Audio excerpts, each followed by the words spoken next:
Hi, everybody. Jim Rickards, J. Rickards Winery, and I'm with Brad Beard, Mercury Wines, Yes. and we're here again for dinner with Brad and Jim. Yay. That's really great, guys. Nice to be here. Another exciting time. We're at my house this time, and we're in my kitchen. A lot of times we'll do it outside or over by the fireplace, but we kind of updated the kitchen a little bit. Yeah, so we thought exactly. we Yeah, the wanted to- last time we were here, the reason why we had it in there or out there, this was a disaster zone. It was a disaster zone, and I think it was still pretty cold, so we were sitting by the fire. It wasn't a bad thing. Well, no, it wasn't. And so now this beautiful, kitchen looks modern. Love the artwork. Oh, the artwork in the back. Oh, that's right. I was supposed to talk about the artwork in the back. We're pretty bougie out here in Sonoma County. That artwork doesn't actually belong in the kitchen. That's one of our windows, but the sun is blinding in there and you wouldn't be able to see our beautiful faces. So we just popped that thing in there. But it's kind of growing on me having that dramatic artwork. I like it. over I there. like think it it's from looking the really view neat. from the camera. It looks wonderful. I like it very much. And then, of course, all of our fresh flowers, those are just growing all over the hills out here. Cut them this morning. The poppies came from underneath the freeway.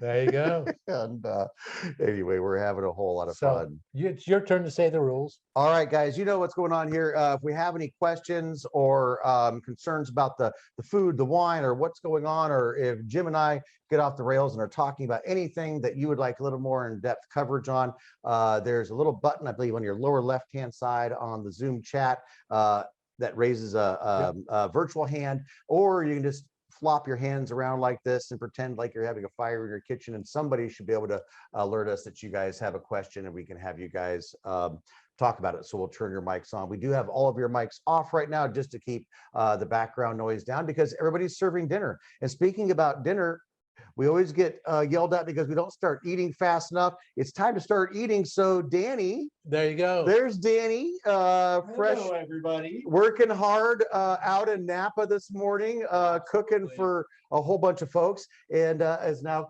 cooking and take care of us. So Danny, right, I think we're nice. some salad. Let's start Yay. with our fancy salad, and we're pairing it with our 2021 Sauvignon Blanc. So this is it is gosh, it's about a month and a half out of the barrel now, I believe. Yeah, it's 6 come on weeks. down. So it's starting to come alive.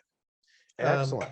Give a little look see. Oh there. yeah. Well, they hopefully it's looking I just hope as it good for looks them. as good as yours does. And Good to see everybody. 6 weeks. 6 weeks. We're on the back end of Bottle Shock. Yep. Remember our good friend Bottle Shock, the nemesis of all winemakers that twirls your stomach and makes you do this. We put beautiful wine in the bottle, and it does not taste beautiful. Sometimes. Well, it doesn't beautiful. The thing is, it's diminished. Yes. And the thing is, it's not.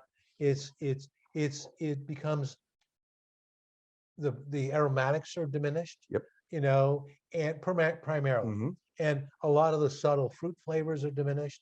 But And it always comes back. I think the finish sometimes can be quicker or less exciting as well, or the acids It's become just sharp. Everything becomes out of balance. Right. And everything a winemaker strives for is putting everything in balance. So you have a tremendously balanced wine, and then you put it in a bottle. Nobody's sure what happens. My sense is that you're running it through a series of pumps in the bottling line. It's being driven into the bottle. And all these kind of things tend to really impact those very subtle esters. It really does. I think it breaks down the protein chains, and so that the thing that gave you the beautiful aromatic before it went through that horrible process. Those are the esterases. Yes. That the esterases. A person asked me the other day, "What's an esterase?" And oh my gosh. and an esterase is a chemical family that provide all our aromatics. Perfume are esterases. Yep. And you know how subtle you can do and things happening with perfumes. The aromatics of wine also has esterases in them. And all in that same family. yeah, on the same chemical family. And so they're very subtle chemicals that can be damaged easily. Yep. Or muted. In this case, bottle shock. And it just sort of takes them a little while to come back together, because when they are disrupted from all of that agitation and filtering and stuff, and so if those molecules, if that bond is broken, and so then your aromatic's not there anymore, as it comes back and starts relaxing in the bottle, those molecules come back together, and those chains are then reformed, and then you've got your full aromatics back. and at 6 weeks, we're past I think we're coming out of it. the honeymoon phase. Yes, phase, as we and say. some get really distorted quickly and then come back in 3 or 4 months, or some hardly get distorted at all, and it's almost the exact same wine. And I think that's why it's so confounding for winemakers, is because you don't know if this wine is going to have almost a zero effect with bottle shock, or if it's going to really make I'm getting some really lovely citrus qualities out there. It is. This is not one of your New Zealand style Sauvignon Blancs. This is an Alexander Valley style. Alexander Valley style, Richer. European, richer for your Alexander Valley, but European meaning without all of the grass and grapefruit. And that just happens to be the style of Sauvignon Blanc I enjoy. So that's what I make. You can make a New Zealand style of Sauvignon Blanc out here, and a lot of people do, but that's just not my favorite, because I think it's so overpowering, and you miss out on the delicateness of a beautiful wine. Nice acid. Like yeah, I like that. good acid, Nice good structure. finish. And Now, so, what salad? all right, so this is what I'm calling a Twisted Waldorf, but actually my mom made a salad very similar to this. So a Waldorf salad, a lot of apples. You've got How is some. mom doing anyway? Oh, mom's doing fantastic. As Jim and I actually haven't had a good, been able to hang out for the last week, because I zipped up to Arizona, grabbed mom from there, and then we drove her up to Oregon. The annual migration. The migration. So she is absolutely a snowbird. So we had to get her back up to Oregon. And the really exciting thing, if you leave a property for 3 or 4 months, the well pump might not work when you get back, or the heater might not work, or this, but everything actually was working properly. So it didn't take a long time to get the house going, and it's really fun. And what made this Twisted Waldorf, so a Waldorf salad's definitely going to have some celery. I enjoy the celery root, so we put that in there. We've got nice. celery and celery root in here today. And then you've got what made the big difference is that there's a little bit of peanut butter in this salad, and we also put some grapes Peanut in there butter. too. There's a little bit of peanut butter to give. I don't know, as a younger person, maybe a child, peanut butter and apples were a friend of mine, or peanut butter and celery And sticks celery, yeah. were always a flavor that I enjoyed. And I was talking to mom, Smooth or chunky? I enjoy the chunky, but I put smooth in here because we had the walnuts. Okay. So for the crunch. Just the technical stuff here. And of course, now there's these peanut butters that aren't 50% sugar and are beautiful and natural and things like that. And so there's just hints of the peanut butter in this salad. And so I'm always adjusting back and forth as I'm producing it. But I chose this for a couple of reasons, because our goal was to get 2 bottles of wine through the beginning, the That's middle. the challenge, yeah. We had our challenge. So we were trying to get 2 bottles of wine to take us through a dinner with multiple courses and multiple things. Yes. And not just have seafood or salads, and then we would have a white wine. So we wanted to have something a little richer, something a little lighter. And this salad, I grew up enjoying, and I just got some of the bitterness from the walnuts. And I think the walnuts, just gently toasted, really kind of bring this together along with the peanut butter as the background flavor. Yeah, I was thinking it was just the walnuts, but the peanut butter. It's honestly, sometimes I put in a little too much, and it's a little more driving.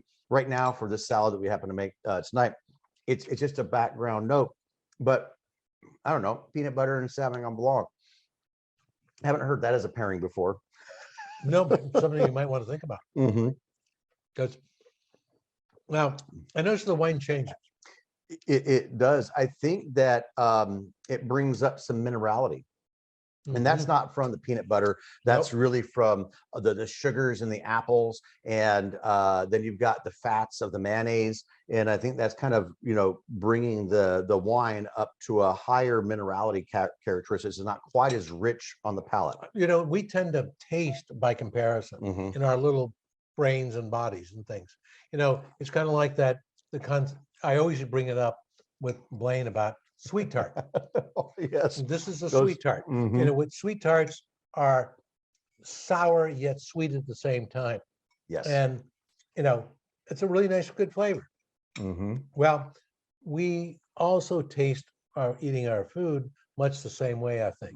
And we tend to do that sweet tart thing. And what's happening here is I'm getting all this richness from the salad. And the wine, on the other hand, is finishing with a nice minerality, but acidic minerality that really clears it out nicely. It's taking the sugar and the fats, the acids. Again, food and wine pairings. It's all about your tannins, your acids, and your fats. And so we've got those fats, and we got that sugar from the apples, and this kind of brings it and cleans the whole palate. And so you're not getting this weird clawing flavor or anything on the back of the palate. And here's the thing: when I thought about this wine, and I didn't know what the peanut butter was going to go, but this is a salad that we always had in the spring and in the summer at my house growing up. But I also really like that little bit of tarragon. So for me, if you've when I'm doing any of my crab salads or something, I love throwing tarragon in. Mhm. Tarragon is a wonderful flavor. It goes great with your fish. This isn't a fish dish, but that tarragon note reminds me of all those different salads that have the tarragon in. So having the tarragon in here, I think that nice herbaceous, almost licoricey flavor of tarragon sort of brings the whole thing together. It has a wonderful Excuse me. I think I just got some tarragon in here. mid-palate nuance to me. Mhm. But I think the finish of that, everybody out there that's eating with us, have you noticed that you want to take a bite of this stuff of the salad, and then you take a little sip of the wine, bite, sip, bite, sip. It's kind of interesting because what you're doing, at least what I'm doing, is I'm desiring that wine to cleanse my palate. Yep. So the next bite of food is fresh and alive, and this wine is doing it. And actually, Jim, gosh, dang it, that's another really important component to food and wine pairings that a lot of people really struggle with. I love talking about the classic, rich or fatty steak in a big heavy red. Your second or third bite of your steak without the wine, all the fat is now laying on your tongue, and it's blocking your taste receptors for your second and third bite. And so you need for a heavy wine, those heavy tannins and that bolder acid comes through like little scrubbers. So your next bite of your steak is more exciting. And that's exactly what's happening here. We have all that richness that's getting on the palate. And then I'm loving how it's just kind of cleaning it up. And then my next bite is bright. So if you do 3 or 4 bites in a row, the flavors aren't quite as enhanced. Yeah. Try that as an experiment. Yes. Actually, I do it often with people. Is take, All right, I'm doing it. you take one bite. Okay. Take another bite. Here we go. Let me get some of that grape in there for a little extra sugar. Yeah, Let me some throw of that sugar richness. up. Okay. Throw that sugar Now, on the palate. Does the second bite as good as the first bite? No, it's not. And then what you do is you take Although a I sip did of get a wine. piece of tarragon on that one, and that was nice. But it is not the whole brightness of the apple and the peanut butter and the mayonnaise. It was getting deadened as it's going along. Yeah, and that's with me. Before I take a bite again, I make sure that I'm taking a sip of the wine. Gosh dang it! And this is a sip. I'm really excited about it because when we were finalizing these recipes, this wine was in bottle shock. So I was like, I don't know, is the pairing going to be good? I think I'm really pleased with this pairing. Yep. And I certainly hope that you guys are enjoying it as well. And the other thing about it, we've had, whatever is going on with the climate, it's either warmer or it's not, or we just have weird climate out here in general where it can be hot or cold, but it's been warm very recently. And Mhm. so for me, this really, like I said, we enjoyed this salad, all summer long at my house as a child. And so this is really, I was wanting to get out of the cold in the winter and get into summer. And a lot of times the summery salad is watermelon and those things, but the apple salad for me was what mom made all the time, and I really enjoyed it. Yep. And this one is just one of my favorites, and it is quite unique, although it is very similar. If you dang near a Waldorf, if you just eliminate the Peanut butter. Yeah. And it's just, I But don't know. again, that peanut butter adds a nice, thickening, fatty. And it's component. almost those umami flavors, right? Yeah. The darker, earthier, where there's nothing in here that really has a dark, earthy flavor. Mhm. And that's what I was worried, honestly. A classic fruit salad, of course, would go great with Sauvignon Blanc in general, as long as you have enough acid from, lemons or limes or something like that. But Mhm. I think it actually is quite nice, and I'm very pleased. Uh-oh. Maybe just one Uh-oh. just a little splash. But we got to save some of this because that was the whole point. Is we're gonna have this ready to go. We do have other bottles in the fridge, because we need to. But we're gonna try to save some of this so that we can have that with dessert. And again, now lemon. Lemon, I think it might be one of my favorite dessert flavors. Of course, the chocolates are always good, Mhm. but I'm very excited to get to the lemon dessert Yeah. and have it with that as Oh, well. by the way, we need to thank JJ, who is Oh, doing absolutely. technology for us today, and Kathleen's on the computer. And so we need to thank those guys for their help and keeping everything. And if anybody has any questions, anybody have any questions out there? All right. Oh, Okay. one little wiggle, just a little happiness there. All right. Looked like a happy wave. Excellent. Okay. Awesome. All right. This is great. You want to start? And actually, speaking of things, you want to Absolutely. grab us a little. Loving it. Yeah, that's working out fantastic. Mhm. So, Hmm. like you were talking about earlier, we've had some nice warm weather. Yes, we have. We've had kind of an early bud break. I think like 2 weeks. Yep. Interesting. I keep data. I write things down and I pay attention to things. And the last drought year for us, besides last year, was the year before that was 2015. Mm-hmm. And last year, I decided that I would look at my data from 2015 to see how that compared to 2021. Man, it was right on the same. We were, crop was way down. I mean, in 2015, our crop was down 45%. Right. Guess what? 21, same thing. And I was going to say, for last year, we were absolutely in a drought last year, and so we had many discussions about how the fluids were in the wine and extra pulp versus fluid, and the crop sort of in general was only down about 20% last year.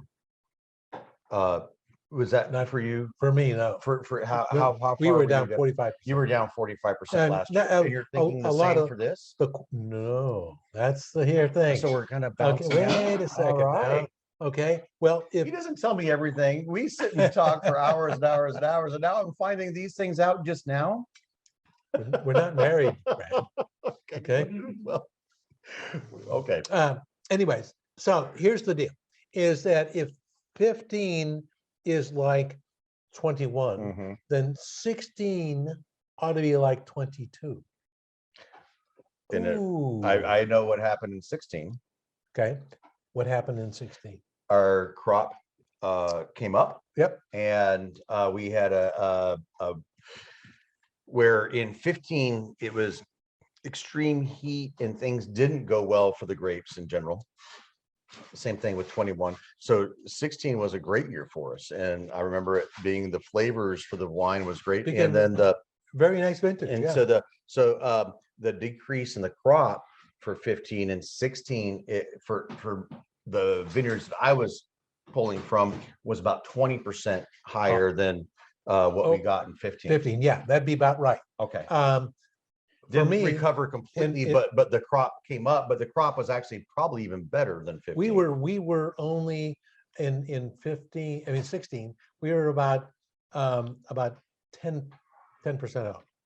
Okay. Okay. And So yours bounced now about 30%. here's some interesting things. Other data, okay?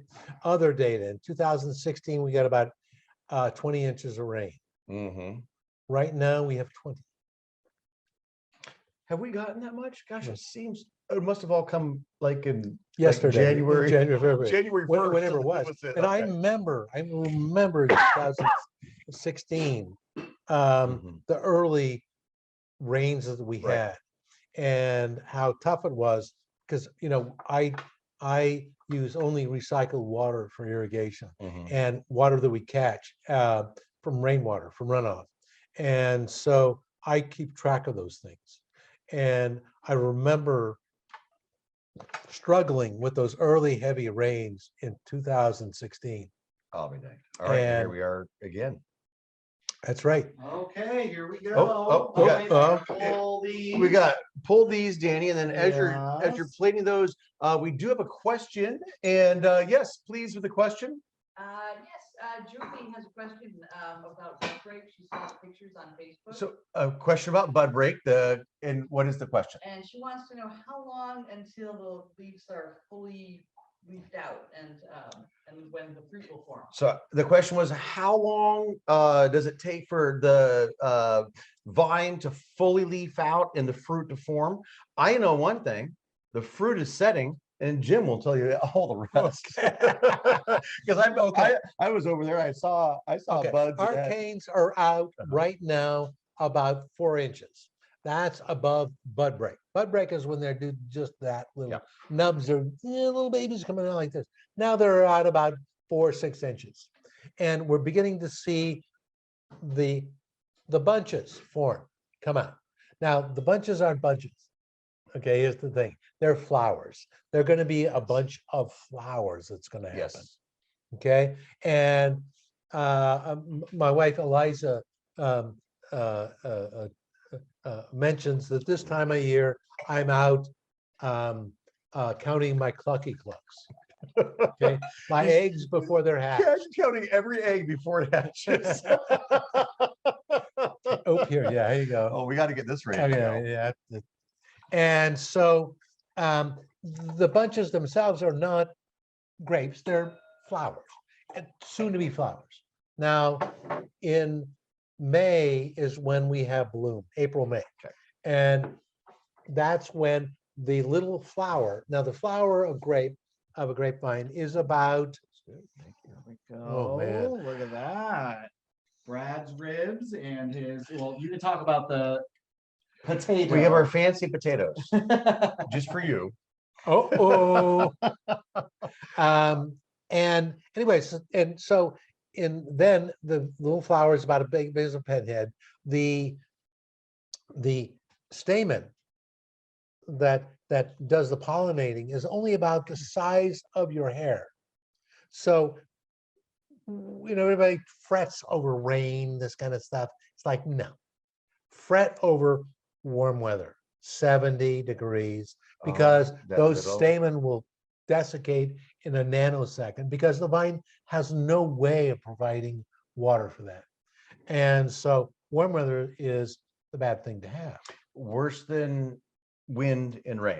Okay, Because the right. wind and rain, what some people are fretting about is the wind could, as the leaves are jostling around and knock the flowers off. I Yeah, guess is what they're or worried about. or just blowing the rain is washing the pollen away, or Okay. causing rot or whatever. But the real deal is a little bit too hot of weather will the plant cannot keep the the stamen. little stamen, the alive. flowers intact, I'll be dang. and they drop off. Okay. And that's called shatter in our And, business. and so how are we setting up with temperature and those right now? Don't know. We don't care.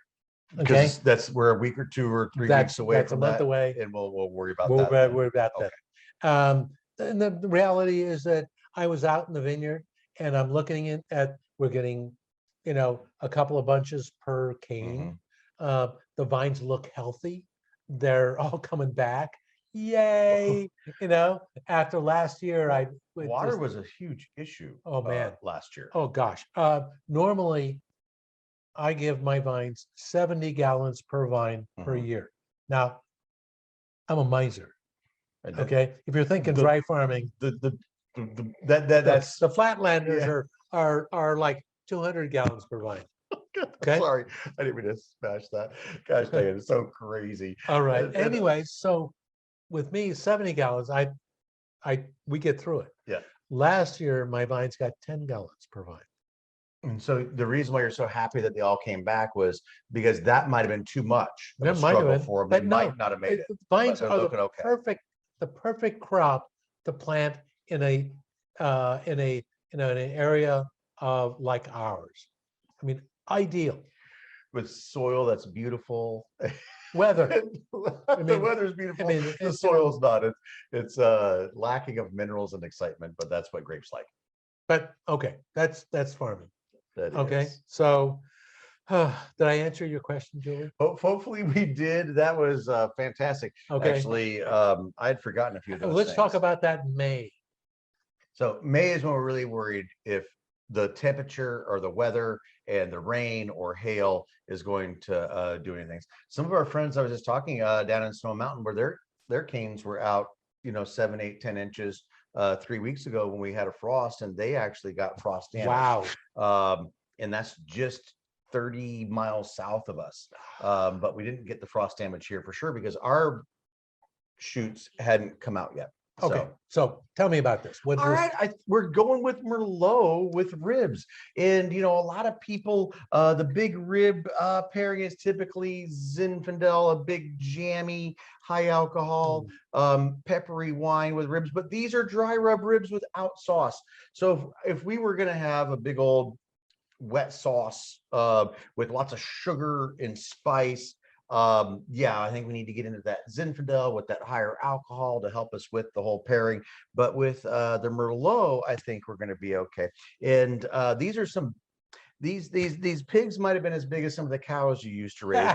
These are some of the biggest ribs I've ever got. I mean, there's more meat, not complaining. Yay, more meat, more fun. But I did have to leave these guys go another extra half an hour to get them done. I have to say, Merlot is taking a lot of heat in the number of years. Man. And I have to say that early on, my favorite wine was Merlot. I mean, it really was. And Mill Creek Winery made the best Merlot many, 35 years ago. And then everybody got into making Merlot. You got to remember, grape growers and winemakers are basically herd animals. Wherever the herd's going, they're going. That is a fact. And, back then the herd was going towards Merlot. Number one grape varietal sold in America for 40 years. Yep. And everybody got into it, which means there's a lot of bad Merlot out there. That Merlot that is was the planted problem. inappropriate, and the quality of the wine went. And so when Sideways come along, that put it in the hopper, it deserved it as far as I was concerned. Fully deserved it. And as a person in the business, as long as I've been in, the whole Sideways phenomena. I think here's what I get from that is that there was you're right, a whole bunch of people making horrible Merlot. It was uninteresting. And if it was uninteresting, they tried to make it taste like cab. Well, if I want a cab, I want a cab. I don't need a Merlot. Merlot is supposed to have a beautiful, soft and silky mid palate. It's supposed to have some beautiful ripe fruit, maybe more plums than cherries, not so many violets. Actually, no violets actually shouldn't be in this wine. That's more of a cab thing. And so you've got this beautiful mid weight, mid palate wine that is so great for so many things, but it was so overproduced and so poorly produced that people got away from it. I love Merlot. It has Mhm. the Sister is one of my favorite wines of all time. Of course, I'm going to always. Freddie's is right there, and so we'll give some quick taste. So we've got some nice deep cherry up front, maybe a little bit of plum running around in there as well. Now, Merlot shouldn't have a big long finish like a Cabernet. But We it can get should close. finish. It should have a nice finish finish, with a yes. nice, a tannin. I mean, that nice acidic finish that's just kind of like those dark cherry kind of things. Yeah, for me, it's a balance between the tannins and the acids. So for me, a Merlot needs to have a finish, but it shouldn't be intense and driven like a Cabernet, but it also shouldn't be, abrupt or uninteresting like some of the Zinfandels out there. You again, a balance where you've got nothing that's super tannic, but nothing that's super juicy, not I overly just love ripe. that. I just love that plush mid palate. It's the silky mid palate that makes the Merlot sexy for me. That's why I call this the Sister. It's got this luscious mid palate that is rich and enveloping, but it doesn't go so far down the rich side. And of course, these wines have no residual sugar. Fermented dry may have something, but fermented dry, and that is not interfering with that just rich, luxurious palate that I truly love. And so you don't need all that high alcohol or all that juice or the big jammy flavors to compete with barbecue sauce with these. And that's why I thought this might make a little sense. Oh, this is glorious. Just a little tang with the vinegar, the Lowry's just giving you a general spicy flavor. A little bit of toast on the outside to caramelize that vinegar, finishing them on the barbecue.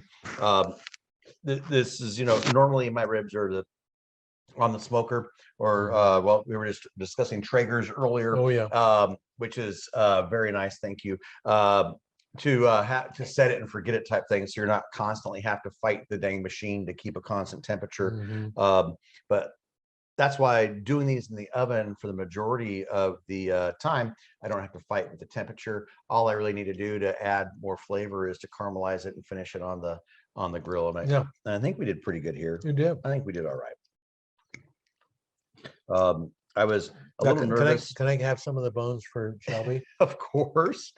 And I think we made 3 or 4 racks, so I'm sure we can send a little home just in case. Okay. And actually, speaking about sending it home,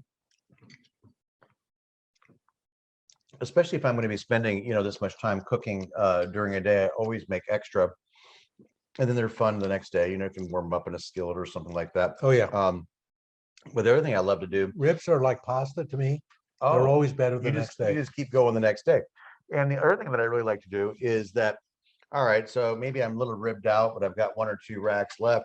I'll go ahead and peel all the meat off, and then I'll add some barbecue sauce, and I can have some barbecued, basically pulled pork sandwiches.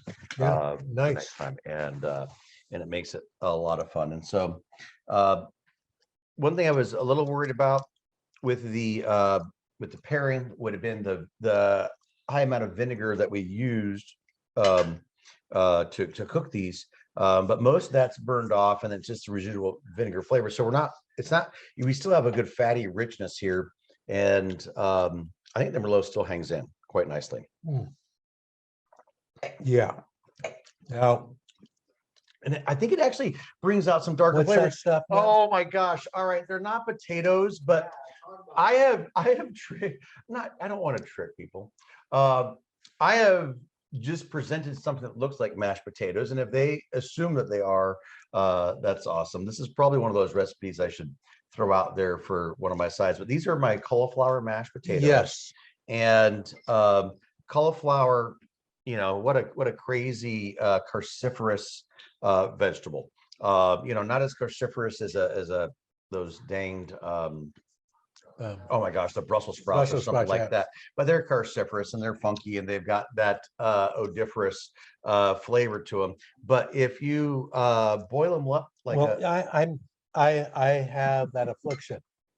And the it makes me affliction crazy. is I am what's called a super taster. And that doesn't mean I can taste things Mm-mm. more sensitively than anybody else. No, that means I taste certain chemicals more than anybody else. Absolutely. And I taste the chemical that's in the family of the cauliflower It's family. the sulfurs and And those. It tastes to me, it just tastes, like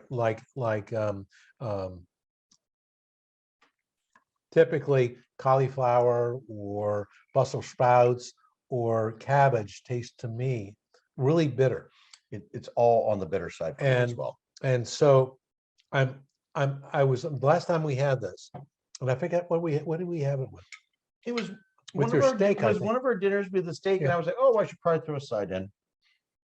And I did this. And I was blown away by this. Jim, as Jim's a foodie, a wine guy, a flavor guy, and for me to be able to put something together that he really enjoys just makes me happy as a clam. And so I thought this would be a fun little side. Well, For the thing is, it was that, the conversation a little bit for Jim, we're doing Mhm. this. yes, It's like, okay. absolutely. And I didn't even know I normally would add a little bit of cheese to this too. Mhm.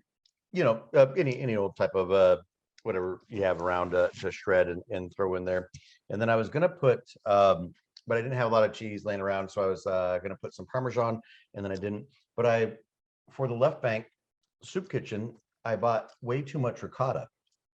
So for the first time, I actually put some ricotta in here, and That's where that's coming from. I'm really enjoying That tartness. Yeah. that flavor profile that I haven't had in these before. We still put a little bit of chicken stock in here. Once you boil that, all right, real quick, you boil the bejesus out of your cauliflower, and then I use I not only strain it, but then I'll put it through. Hey, Danny, what's that piece of cloth? The cheesecloth. Thank you. Thanks, Dan. The cheesecloth to get all that water out of there. Then I'll add some butter and some sour cream and some things to them. Really very nice. And then we'll puree it with one of those thunder sticks. Yeah. And makes it really smooth and creamy and delicious. And This is a recipe you need to send out to everybody. all right. Okay. We'll get this recipe out. If you need it absolutely right away, email us and say, Brad, give me that recipe, and I'll make sure you guys get it first. But I will try to get it. JJ is a technical advisor. Can we get this out on the website at some point? Yes. All right, I'll do a really good job of directing JJ of helping me get this recipe out shortly. It's absolutely fantastic and super healthy and tons of fun, especially on the keto side. But even though I'm not keto right now, I still make this all the time because I think it's better than a mashed potato. Yeah. It's really good. Because you do have some of that earthier or cruciferous flavors in there, but Yeah. It just doesn't taste like cauliflower to me. no. And again, like I said, It'd be enough butter, salt, and pepper, and good things, and we can get that cauliflower right out of it. But no, very, very nice. Thank you. I did it just for you. I hope you're enjoying. I am. Again, I'm stunned the fact that you never sent me the recipe. It's some of the secrets. secret plot here. You gotta keep some of the secrets running around over here. Bah. I know. Oh man, well, that's some fun stuff. But not intentionally, but did accidentally trick a few people. They had no idea that they were eating the horrible cauliflower. They thought they were eating a delicious potato. Mhm. Yeah. I just got one of the crispy end pieces, one of my favorites, where the vinegar caramelizes onto the side. Very, very nice. Holy smokes. Yeah. This is a really, really good pairing. One of the best around. Thank you. Like I Thank said, you. I like Merlot, and this is really pretty good. Despite the fact that I made it. It's okay. No, I know no. I know it hurts your heart. No. But this is actually, and here's the thing, this is little Flatlander Merlot. And dang it, I have enjoyed getting this Merlot. One of the few vineyards that Jim and I, don't share in. I poach a few tons of this vineyard, and it's right outside of our tasting room there in Geyserville, lot 128. But Merlot does grow fantastically well in the flatland. as long as you can get it right Mhm. without that green bean flavor. True. You know. And then don't forget, Merlot wants to overcrop. And all those growers out there that are trying to, get me with tonnage. Who's saying growers? It's the kind of scenario that it really explains how the coordination of a winery and a Yes. grape grower can be detrimental and or really helping each other win-win. Incredibly symbiotic. For a large producer, there's Central Valley Merlot. They're getting 12 or 14 tons an acre. Okay, that's not Merlot. It is some sort of watery grape that has no flavor. Whatever they're making the wine that, if you enjoy $3 wines, that'll be fantastic. Mhm. And then Jim and I will have the relationship of course, Jim wouldn't do it in the first place because he's always going to grow a quality grape. So he would never have been on that side of things. But then we're talking about, okay, we were trying to grow a quality thing and I want to make a quality wine. So I'm going to pay more for your grapes because you're going to have a lower production or yield. And each varietal is different too, right? What I'm going to have is this. It's this. I'm going to have a balanced vine. In other words, Yes. the appropriate amount of fruit for the leaf area. But wait a minute, balanced grapes then make balanced wine? Bing! Holy mackerel, this is weird. I don't know how this happens. No. Bingo, yeah. Exactly. And then we can have this great relationship where, of course, I'm going to pay more for the higher quality fruit because I want good, high quality fruit because I don't want to have to spend all the time trying to make what wasn't good. Well, Tastes good. the deal is Because that you can't. in by the way. reality, you can never make You can't. a silk purse out of a sow's ear. It always Oh. has to be silk first. You Okay. must have the silk, no sows. You're Okay, speaking of a we sow's gotta ear. get ready for dessert. What? You guys have been yapping. Well, we had all sorts of good questions that led us down many different roads that Absolutely. we enjoy going down. Good. All right, I'm gonna How have- was everything? Here's the thing. I need 2 more bites Okay. because I really do want to 2 more bites, enjoy that. and And I then will let's start let's getting go. the desserts Let's get the together. dessert ready. All And right. what's really cool about the dessert, I made this dessert. Today is a Sunday. I made it last Monday. That's the best part about this, especially putting it in the mason jars because it seals it from all the other weird odors that might be happening in your freezer. If you've got freezers that have weird odors, mine don't, of course. Oh no, they do. You want to know why my freezer has a weird odor? Not because my freezer. because the power went out for 3 weeks, like went ahead and turned it back on. It was because I was making Dominica's meatballs. Not that they have a bad smell, but because we have a left bank event coming up. And I am doing Italian meatballs in my soup that is called a mistra di salsiccia. It's super fantastic. It's very Italian. You'd be so swanky if you make that recipe. Only if you don't make mine first. We're What, talking you've got a about. recipe too? This is the meat. Didn't you hear about that? For the Oh, left I bank. didn't know you had a recipe because you were very busy. No, I know. I have Tara. My mic, what'd I do? Oh, flip it back up. There we go. Sorry, Mike. I I have keep touching it. I have Tara, Yes. and Tara is an extraordinary. I It's still tasted inside out. your soup, even though you weren't there the other day. We had a good time. Oh. And it's fantastic. Okay, The meatball soup. Yes. And then here's the neat part about this whole left bank thing. Nobody knew that all of us were doing meatball soups. This is for our tax relief day. This is coming up on the Yep. 16th. On the 16th. Tickets were supposed to go off sale on the 8th. I think we're going to extend that date Yep, we just a will. few days. We have extra slots. But we do have slots, but I know you're filled up. I've only got 2 or 3 slots left for starting. I know, but Yeah. a lot of people want to finish over at mine because You're my nicer than me. no, my Oh. salsicha meatballs are just absolutely delicious. Yeah, they Oh. wanted to come and see those things, but we've got that coming up. But that's why all right, going back to why my freezer smells crazy.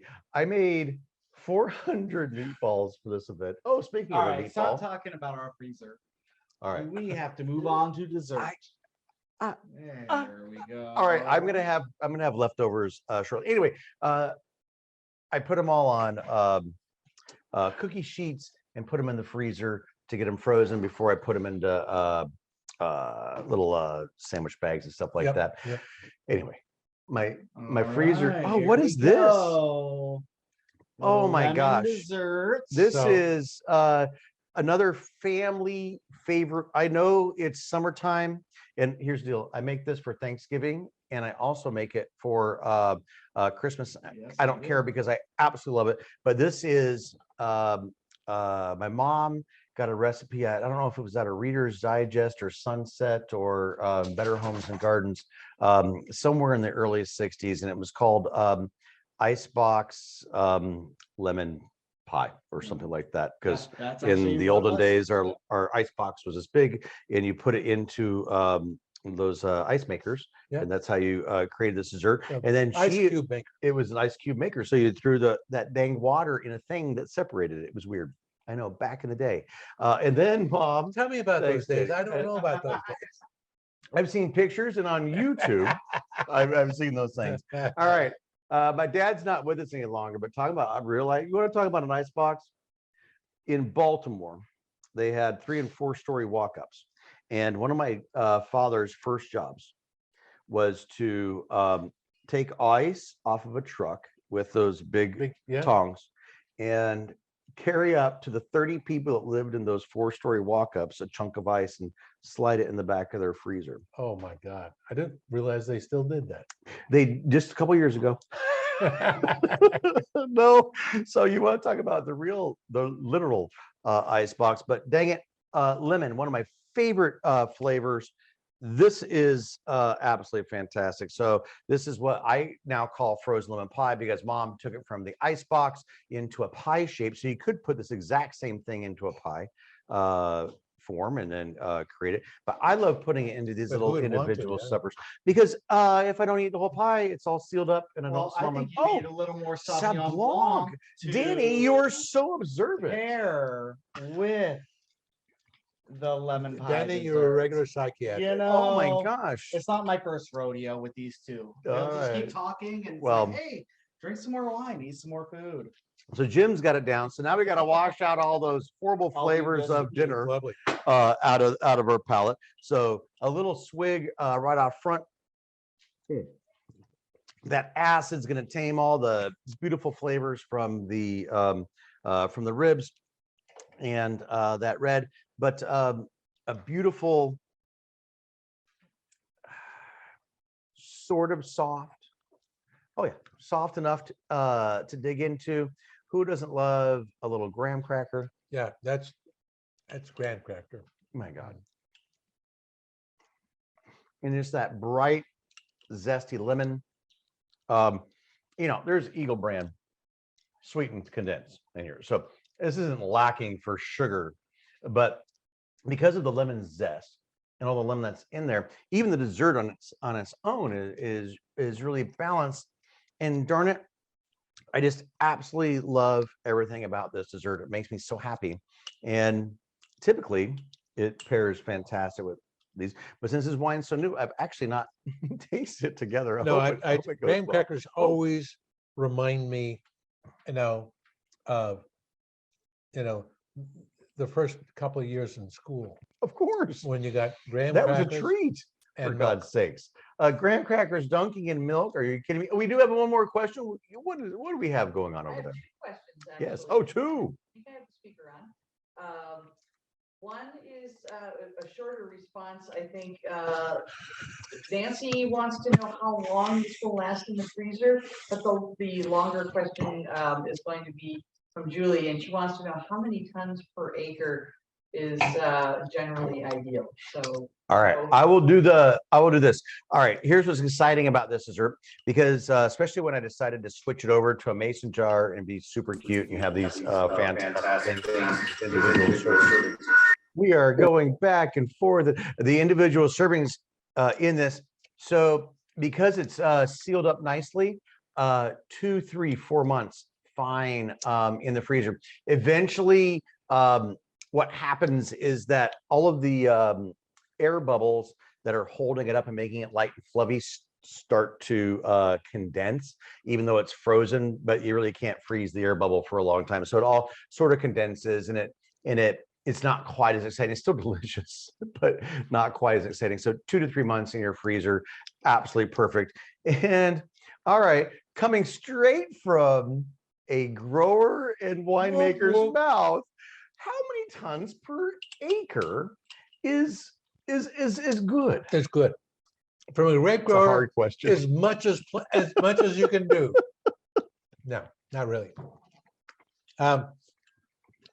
The thing is that, remember I talked about balance earlier. Mhm. You need, you got to have you think of the leaf as being the carbohydrate engine of the plant. It's producing the sugars and that's going to go into the fruit. Mhm. Okay. If you have too much fruit and then not enough leaf area, you never ripen the fruit. They can't get And right. it's that watery Merlot you're talking about, or that kind of thing. And so what you want is perfect balance. Generally up here, if you get around, at least for me, on my vineyard, I get about 3.5 tons average. Now, okay, average of what? Mhm. I grow Cabernet. We get about 2.5 tons the acre. Right. I go Petit Syrah and Malbec. We get about 4 tons to the acre. So it all averages out to around 3 or so. So that's what we want to see at my place. Mhm. Some other place, Which is all very hilly too, but because that's quality hillside, 3 tons in general. Mhm. Valley floor, because they can get maybe a little more sun aspect. Your leaf can grow maybe 5, and you can still produce a quality fruit. a good Right. quality one. But what he's talking about is very high quality fruit at that low tonnage per acre, and that's What I do. what he does. And because he doesn't want to, if he wanted to, he would be in Lodi and he would look for 12 or something like have to that. have that. Yeah, because well, you do. The thing is that remember we talked about earlier. We talked about the communication between a winery and a grape grower, and how the ideal is to work together. Well, if I'm a grape grower and I don't care Right. or give a nothing, I'm going to try to get as much fruit as I can. Yes. Will It's I like- sell that to the winery again? No. Probably not. In our industry, you and I talk about the fact you can only sell a bad bottle of wine once Yes. to somebody. Okay?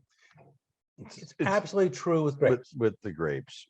And so the reality is you have to have this, conversation. And we're all in the same boat together. We need to stroke the oars in the same way. You have to be honest with me and giving me the appropriate price for the grapes. And at the same time, for you, I'm going to provide you grapes that are going to knock your eyes out. Okay? Absolutely. that's the communication. And that's what we need to work for. When that breaks down or doesn't happen, you have all kinds of, famous fights, a famous, I'll never do that again, that jerk, or whatever. Yep. And, when with me selling grapes, my my customers that I sell grapes to we see together as a team player, and so that we wind up same place down the road. As a result, I never have a problem selling my grapes.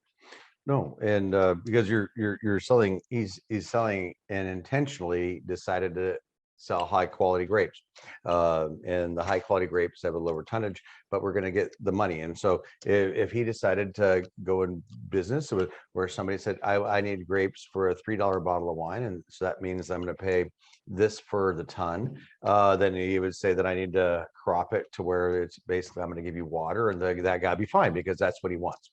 But I couldn't do that. But being an Alexander Valley producer and being hillside as well, and they're going to be lower, hillside's going to be lower production no matter what, where their grapes are going to struggle versus being the Valley floor, which it does mean they're going to be higher quality. And he produces high quality grapes, and there's some very named name producers that buy from him because of that. And me too.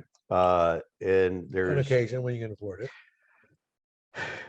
When I have an extra couple dollars laying around, I can poach a grape or two that is like that. So it is all about volume, quality, but like you were also saying, even he couldn't turn a hillside vineyard into a 10-ton producer because it just can't, because it's just not. And that's the growing. that's the whole thing. Yeah. Is that when we talk about places that grow grapes that are world class, Right.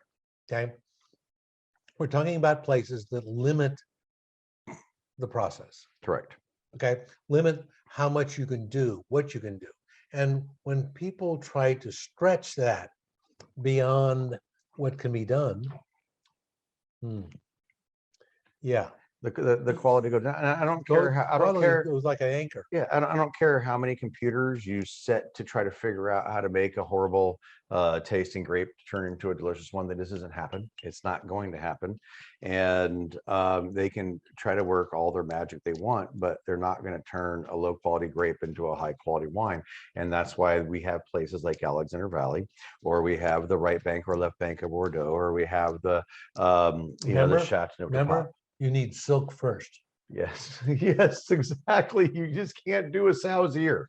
Although a sow's ear, I pet a pig once, and it was a pretty soft ear, but you just can't make it into it. You need silk first. All right, we Has to need happen. the silk first. Okay.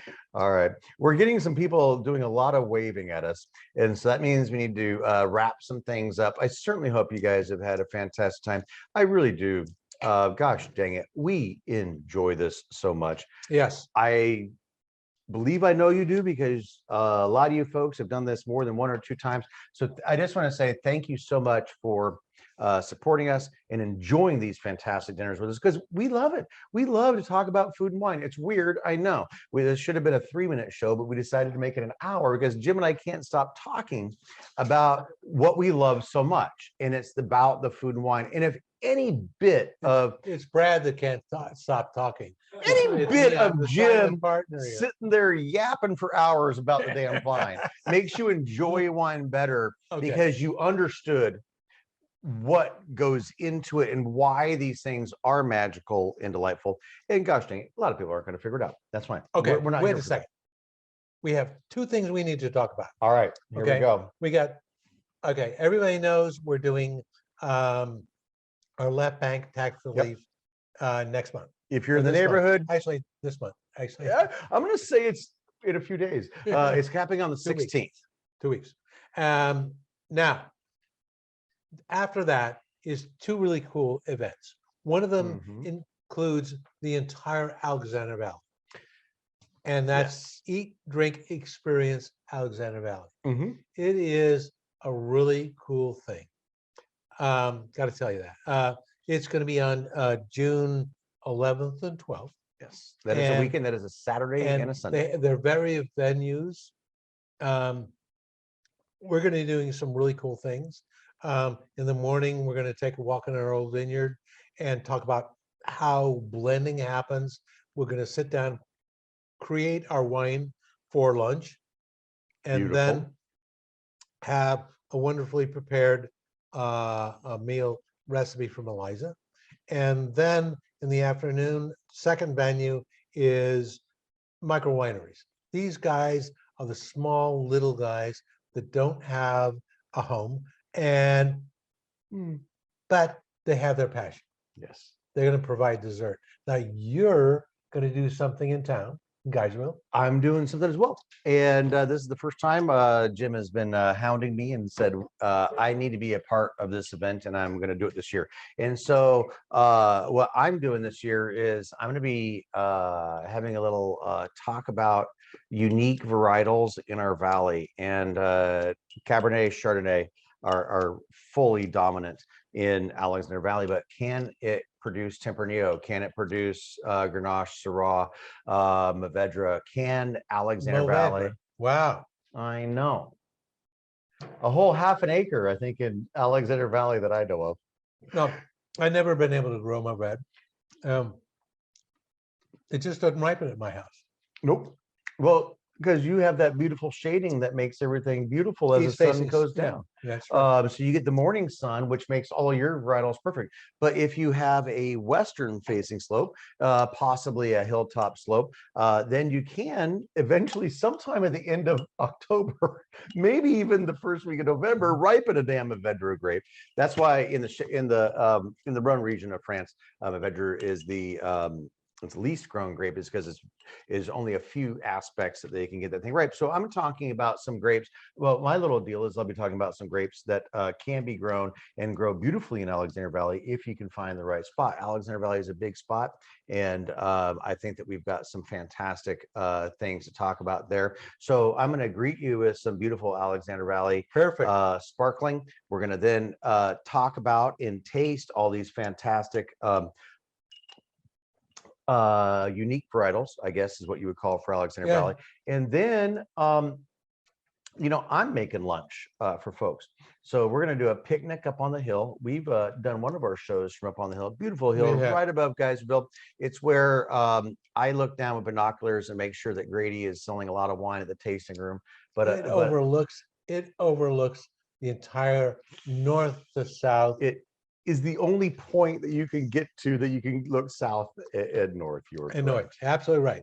There are not many people in the world no. that have seen Alexander Valley from one spot north to south. It's pretty impressive. He made it sound, he's right. It's fantastic. It's a beautiful view. And you get to look over the town of Guysville, which is sort of in the And you center. can see my house And, we can and- see your house. And again. when it's not fire season, we can send signals to each other back and forth. And so he's up on Chianti. I'm at the end of Chianti Road. So that's what I'll be doing for this event. It's fantastic. So what's the website if they wanted to investigate more about that? Is that Alexander Valley Vintners? Alexander Valley wine growers. Wine growers, excuse me. Alexander Valley wine growers. This is more about the growers than the vintners. I get to hang out because I'm still here. So it is Alexander Valley Wine Growers. If you go to that and it's the eat, what the heck is that? Eat, drink, Eat, drink, experience, experience. Alexander Valley. And I think what we're talking about, the You experience is didn't that need to break out your I glasses was for that. gonna You- read. That's like across the I room. know. You'll never But see that with those glasses. here's the deal. The other thing is that, if you enjoy this, you'll be hanging out with Jim, you'll be hanging out with me. We'll be preparing and cooking the food for you. And so this is again one of those What we do in person. small in-person experiences, not the big bus tour things. I don't enjoy those. You don't enjoy them. We don't do them. And so that's why we do these things. And so if you're thinking about hanging out, and that's in June, so that gives you some time June, to prepare. 11th and 12th. Yeah. To Now, come up. August, what's happening in August? Oh my gosh, let me see. Where's my glasses? Jim and I's favorite. Here we go. All right, we're doing our mini left bank fun action with our soup kitchen Yeah. this month. But our big deal Yeah, our is premier event. our big premiere event, and this is where Jim and I just like to go all out and do all of our fun stuff. So And does everyone else in our yes. group. Now, Left Bank was a group of small wineries that I formed 6 years ago. Time Has it goes been by now? so fast. Yes, at least. It was either 5 or 6, I don't know. And it was a group so we could showcase our little end of heaven. Yes. Especially the And northern part of Alexander that's Valley. what I thought, our end of Mhm. heaven. I'm going to go ahead and throw that out there. Because You can the write that one northern, down. well, the northern end is so much better than the southern end. I'm sorry. Oh, man. I love you guys so Right. much down there, but we have the better spots. Yeah, it's our little spot, and to share that with you guys. And so our premier event happens in August 20th, Yes. one day only. Only one day. It's only 6 wineries participating, is what we limited to, which means that the tickets are also limited. There'll only be Yes. probably about 200 tickets available. And I think that what we're going to do for the tickets aren't on sale yet, because if they were, they'd be sold out by now. And that's why we wouldn't be telling you about it. But because you were part of this event, and if you wanted to attend that in person so you can hang out with Jim and I, just email us either at Oh, Jim's Winery or mine, and you can go on the pre On a waiting order list. on the waiting list, so that you're guaranteed, because it does sell out in about a day. Yeah. And we're going to give you 3 days to get your tickets before it goes on sale to the general public, because you were hanging that out with won't- us your day, that's gonna because you happen guys are till special. June-ish. Yes. That's going to happen till June-ish. So you can plan on, if you're coming to see us, there are 3 Yes. times you need to come to see us. Mm. You need to come for eat, drink expense at Alexander Valley this Absolutely. summer. The August 20th Left Bank, or come to see us during harvest. Harvest is absolutely cool time. It's so nice. That's from September 1st through about mid-October.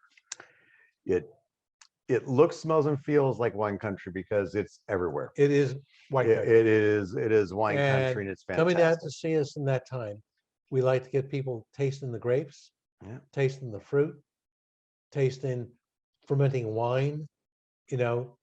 That's just absolutely cool stuff. It's the best part. And most likely our gardens are going to be exploding with fantastic things. And so we're going to be eating things out of our garden as well. It's just such a beautiful time of Yep. year.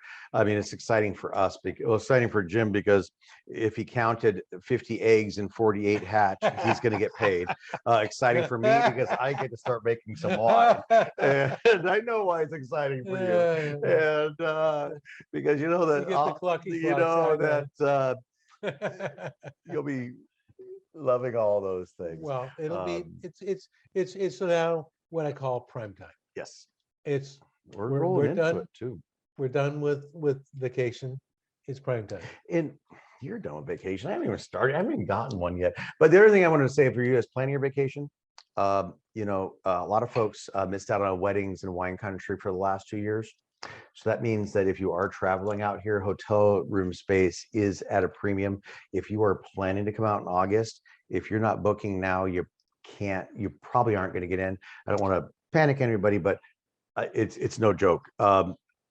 We're going to try to cram in 4 wedding seasons into one, I believe, this year. And then all those people do it because they want to enjoy wine country. So if you need a place to stay, get to it. We have got the wrap sign about 16 times. Jim, this has been fantastic. I'm having a great time. Hey, you know what? We didn't even talk about, how about the finished pairing? Did we accomplish Hey, 2 wines for 3? I got chipped. We did give you the very small. I got chipped. They sent me an empty one. I will send more home with you. I'm sorry. But I think we actually accomplished our mission, where I had 2 fantastic wines for The a couple of pairing of the courses. lemon and lemon, It's I really thought nice, that they were really really enhancing. Yeah. pretty amazing. All right. Okay, I liked it.